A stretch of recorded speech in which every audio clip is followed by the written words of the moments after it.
Saberes, infancias y jardines.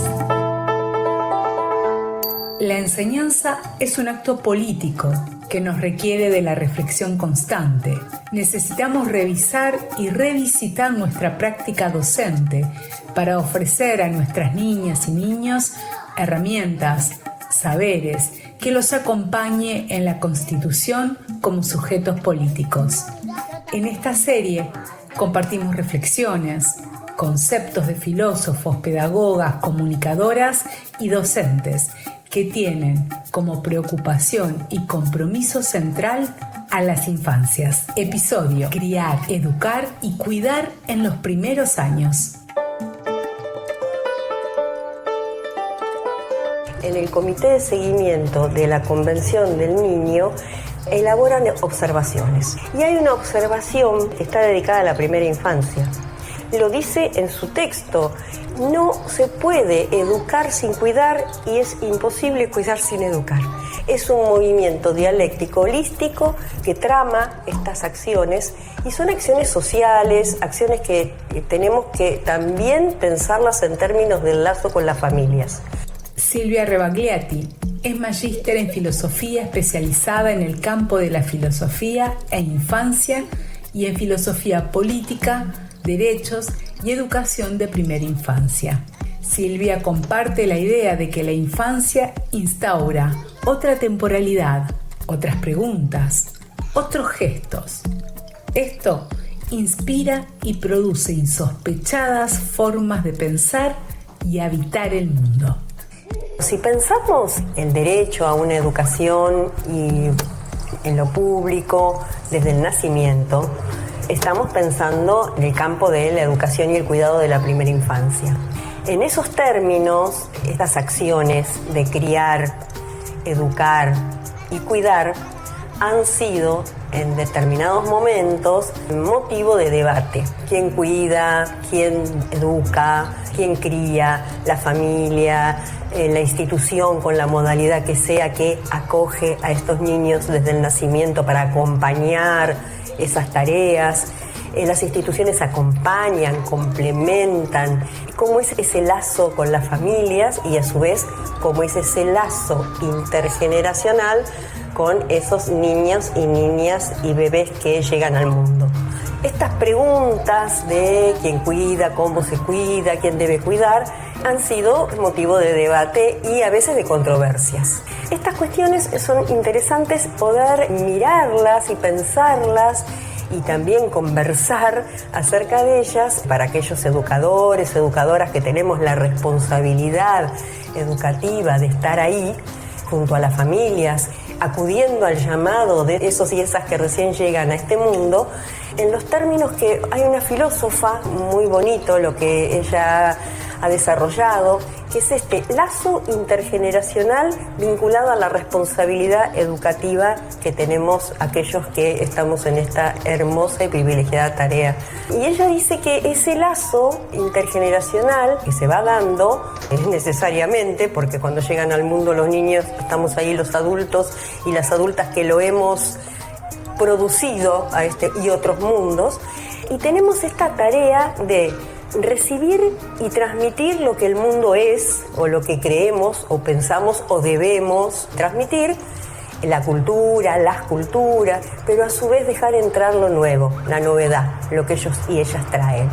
Y eso, en términos de responsabilidad educativa, genera un camino muy interesante para quienes estamos en ella, en pensar que cuando hablamos de educar, estamos hablando de cuidar, porque son términos que ya están en la etimología. El concepto de educación tiene dos vertientes latinas que se enlazan. Cuando uno habla de el educar como el acompañar el camino a alguien, a guiarlo a otros mundos, por ejemplo, estamos hablando de la connotación esta de educare, ¿no? Que es, bueno, salir con otros, conducir, acompañar en esa salida. Es como cuando el esclavo tomaba al niño de la mano allá en la antigüedad griega y lo conducía a lo que era la escuela. Esa sería como un poco las vertientes. Esto lo han trabajado muy bien filósofos de la educación como Bárcena, Melich, La Rosa, por si los encuentran por ahí. Hay un texto que ellos escribieron juntos y es pensar la educación desde la experiencia. Y esa experiencia como viaje, como salir, la han desarrollado muy bonito. Y luego nosotros que estamos con la primera infancia también tenemos que acudir a la otra vertiente latina de educación, que es Educere, ¿sí? Que Educere justamente viene a ser este complemento entre Educare y Educere, en que también educar es alimentar, nutrir y cuidar. Entonces, esta relación entre Educare y Educere es la que podemos tener así como marco de referencia, y además porque hay un tema hasta normativo jurídico que fundamenta estas miradas filosóficas, políticas, y que están contenidas en el Comité de Seguimiento de la Convención del Niño. Elaboran observaciones y las numeran. Y hay una observación, la número 7, que está dedicada a la primera infancia. Lo dice en su texto: no se puede educar sin cuidar y es imposible cuidar sin educar. Es un movimiento dialéctico holístico que trama estas acciones, y son acciones sociales, acciones que tenemos que también pensarlas en términos del lazo con las familias. Entonces, bueno, es el lazo intergeneracional y también los lazos que se van dando con las familias y que incluyen las culturas, las diferencias, la diversidad. Bueno, y ahí se arma toda esta gama que nosotros como educadores y educadoras tenemos que contemplar, que es esta mirada hacia la igualdad y hacia la diferencia. Y ahí se vincula con la inclusión. Es un tema muy interesante que todo el tiempo estamos dando vueltas. Cuando hablamos de derechos, no solamente nos referimos a los derechos del niño y la niña de infancia, sino que también estamos hablando de derechos humanos de infancia, y en este caso de primera infancia, que es así, derechos humanos de primera infancia. La convención, las observaciones son instrumentos jurídicos y legales que nos dan como ese paraguas protector, y sobre todo, desde hace un tiempo, este enfoque de la protección integral de los derechos humanos de primera infancia. Ese enfoque es muy interesante porque los derechos son interdependientes. O sea, si nosotros promovemos, protegemos, logramos efectivizar ciertos derechos, estamos cuidando todos los derechos. Cuando se viola algún derecho, un niño, una niña nace en una comunidad donde la familia no tiene la posibilidad de tener un espacio público para acompañar esa crianza y esa educación desde el nacimiento, que es un derecho colectivo en el sentido de que los derechos no se dan por generación espontánea, sino que hay que lucharlos, hay que estar ahí para que se efectivicen. Entonces, esas conquistas de derechos que se fueron dando, es que estamos pensando en que el colectivo de infancias es un colectivo de derechos desde que nace. Y entonces el derecho al espacio público desde el nacimiento es para todos y todas, y para las familias también. Eduardo Bustelo, él ha estado en el equipo de la convención en Ginebra, y como diputado sanjuanino también se ha dedicado al tema de infancia. Él tiene su libro El Recreo de la Infancia, que bueno, es un libro que todos los educadores y educadoras tendríamos que leer. Y él tiene una mirada muy interesante, desde esta mirada de derechos y política. Él dice, sí, es una categoría social, política, cultural. El concepto de infancia es un analizador cultural, social, político. Pero a su vez, él tiene una concepción de que la infancia es un otro comienzo, desde un potencial emancipador, ese potencial de emancipación que trae la infancia. ¿Por qué? Porque, bueno, nosotros le vamos a mostrar un mundo, pero la infancia va a insistir en que hay otros lenguajes, otras invenciones, otras palabras que no sabemos y que tenemos que estar escuchando todo el tiempo, y no desechando porque están erradas. No están erradas. Por suerte están en errancia. que quiere decir que están ahí y que nosotros tenemos que estar escuchando, porque eso es lo que nos hace pensar otros mundos, dejar entrar otros mundos. Entonces, él dice, la infancia es otro comienzo y destaca el potencial emancipador.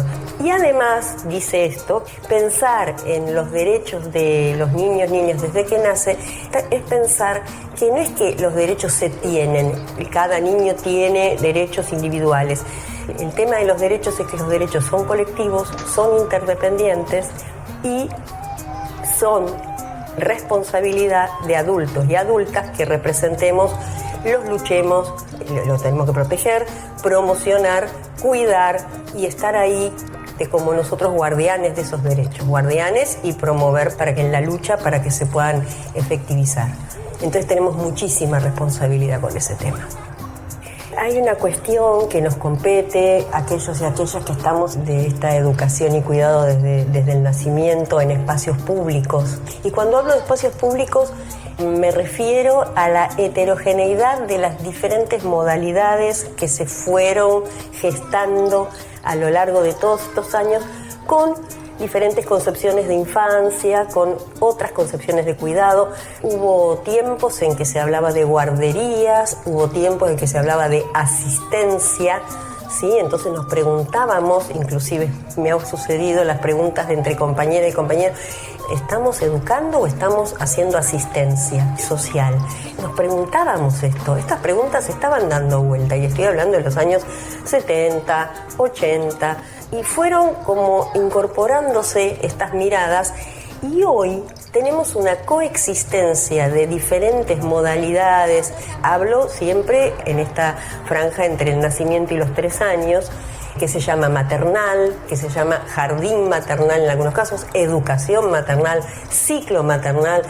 Yo he recorrido bastantes provincias en el país y he aprendido que esta coexistencia en diferentes ámbitos de desarrollo social, de educación, dan un panorama en el que siempre estamos pensándonos como educadoras, educadores, maestras, maestros, también con distintas denominaciones.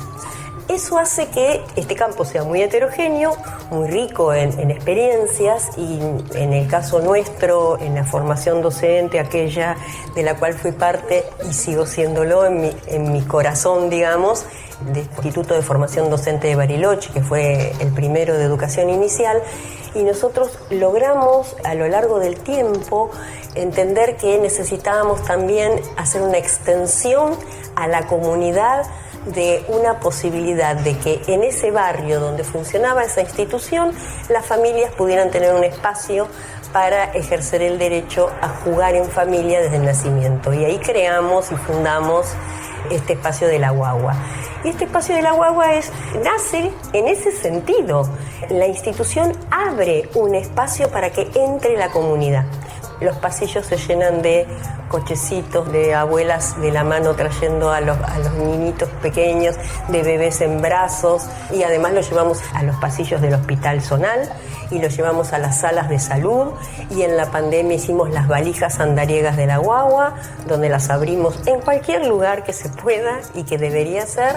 Esto de espacios de también educación, cuidado y crianza, como son estos espacios públicos para poder jugar con los bebés y los niños, que no siempre en las plazas se pueden, hay lugares donde el clima ni siquiera permite que uno lleve a los niños a la plaza, y además totalmente saliendo de la mirada consumista y del mercado, de los peloteros que hay que pagar, de los espacios de juego que hay que pagar, saliendo de esa mirada del consumismo en la infancia o para la infancia.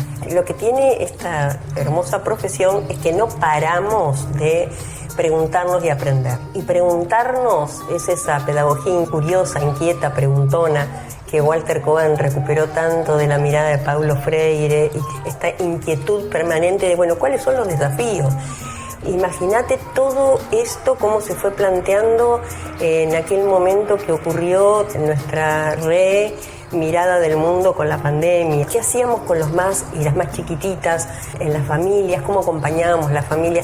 Ahí se abrió todo un mundo. Volvimos a la presencialidad distintos, también distintas, también con otras miradas y otras necesidades de estos lazos que se van armando con las familias y con los bebés y los niños, que tampoco son los mismos y las mismas. Nosotros siempre estamos renovando el mundo y renovando nuestras miradas, porque ellos y ellas así están todo el tiempo pidiendo. Acudir a su llamado, acudir a lo que traen, nos hace que nosotros no paremos. Esa inquietud es nuestro camino ahí de educadoras y educadoras. Para las familias, pensar en los diferentes espacios con diferentes modalidades de instituciones que se abren cada día para recibir, bienvenir y dar como un espacio de hospitalidad para las familias que están pensando en esto de educar y cuidar, que no necesariamente como antes es porque las mamás trabajan, entonces no tienen dónde dejar a sus niños, sino que es un derecho de las infancias, desde el nacimiento. Mirarlo así hace también dar como un vuelco, ¿no?, en las miradas. Y esta relación con las familias, estos primeros años, es muy estrecha, es muy íntima, y ahí entran las diferentes crianzas, las diferentes culturas, y ahí entra esta necesidad nuestra como educadoras, educadores, maestras, maestros, que estamos en esta tarea, con toda la diversidad que cabe, con esta gran responsabilidad de también recibir a las familias y entablar una relación y unos vínculos y unos lazos que requiere mucha escucha, la posibilidad de renovar qué decimos cuando decimos participación, porque hay también como estereotipos, revisar estos conceptos, y también esta vinculación con la familia en la que tenemos una tarea compartida pero bien diferenciada, donde hay derechos y obligaciones que la institución de alguna manera tiene que ser muy cuidadosa en llevar a cabo pertinentemente, con una ética muy específica que nos requiere nuestra tarea educativa, y con un cuidado vinculado a esto que decimos de la hospitalidad, de la fuerza de la ternura y la amorosidad con la que recibimos y con la que entablamos esos vínculos con las familias, con todo lo que esto connota. No es color de rosa y pasan cosas, los conflictos están, y bueno, también nosotros estamos preparándonos todo el tiempo para parar un poquito, pensar juntas y juntos en los equipos, pensar en los equipos de conducción y también entre pares, cómo seguir con esto, qué hacer, ¿no?, esto que se presenta. También podemos referirnos a este posicionamiento pedagógico necesario en esta intencionalidad de el enseñar, la enseñanza como centralidad.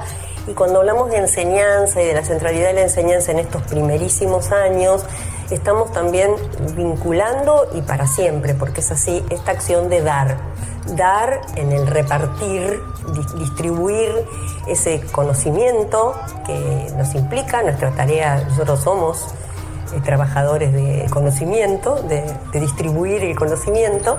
Esa es nuestra tarea pedagógica, que también se pone en juego en estos primerísimos años.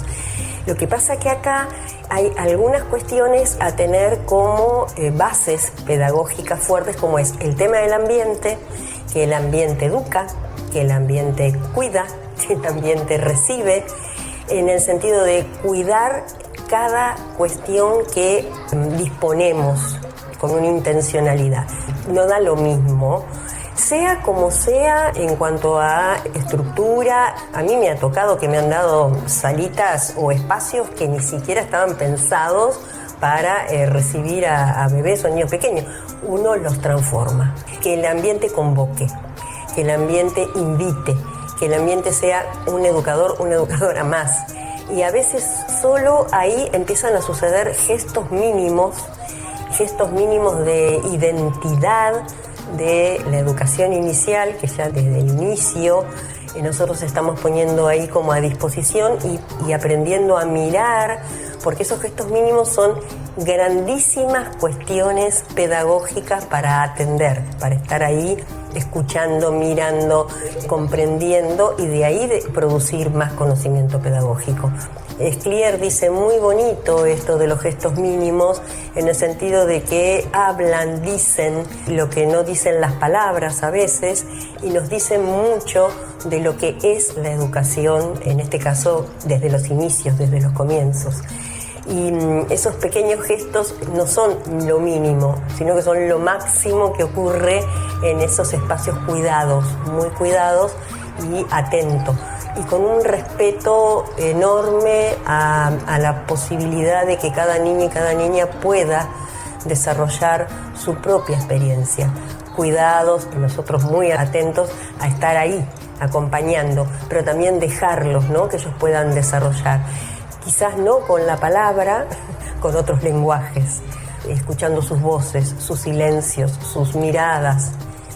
Hay algo que se nos presentó en este último tiempo, por sobre todo, lo dijo alguna vez Carlos Sclier y Walter Cohen, y creo que lo adoptamos, esto de que no todas nuestras niñas y niños y bebés pueden desarrollar ese tiempo de infancia.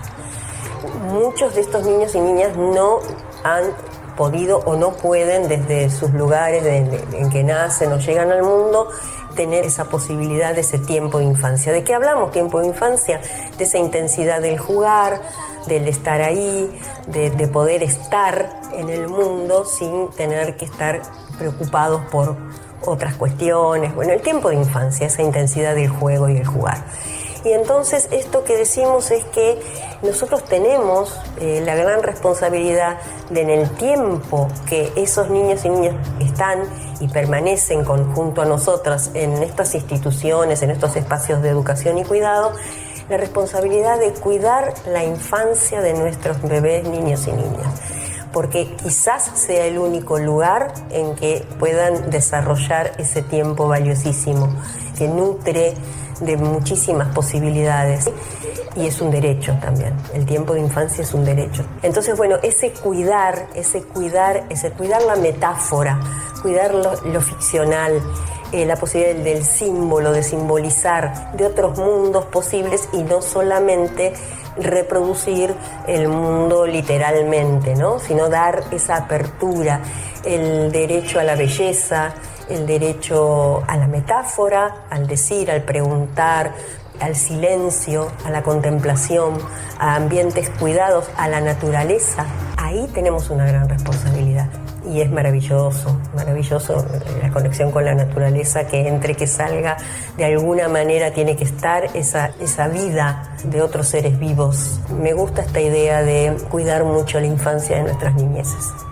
Es un privilegio poder ser educador, maestro de estas infancias que llegan al mundo y que estamos ahí junto a las familias, acompañando en esta tarea maravillosa con la pregunta, estando inquietos con el jugar, disponernos a jugar, bueno, y educar. Esto que estoy diciendo siempre lo estoy pensando en este posicionamiento pedagógico, político y ético.